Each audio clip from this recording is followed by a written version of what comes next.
Bien, la siguiente etiqueta que vamos a conocer es la etiqueta de main. Voy a poner esto un poco más grande.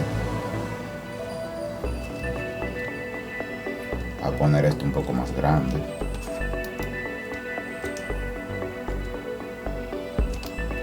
Ahí está bien. La etiqueta de main, que es con la que vamos a trabajar ahora, especifica el contenido principal de un documento.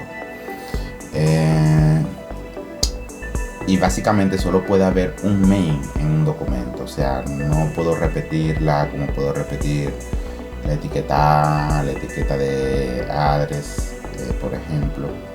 Esta etiqueta no se puede repetir.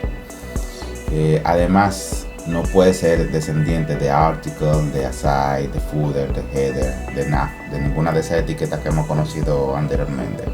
Lo idóneo es que la etiqueta main la coloquemos directamente dentro del body, dentro de la etiqueta body. El contenido de ella, del main, también debe ser exclusivo, o sea, no debe contener cosas que se repitan en otras partes del documento. Si bien el main es exclusivo, o sea, el main no debe repetirse en ningún lugar, de igual modo su contenido también debe ser exclusivo, nada de esto puede repetirse.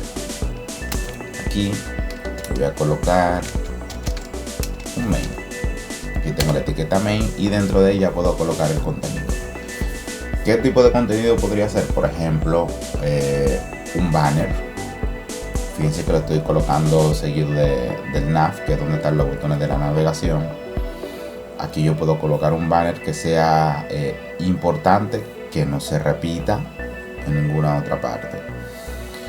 Porque recuerden que aquí es donde va el contenido más importante de la página web. El main también es una etiqueta perteneciente al grupo de etiquetas de la versión HTML5.